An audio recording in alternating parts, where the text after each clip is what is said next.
Kape po. Kape po tayo.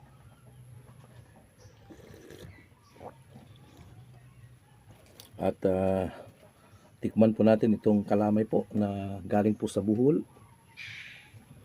Salamat sa Panginoon at kami po ay nakadala po ng mga pasalubong din po at matitikman po natin ito ngayon.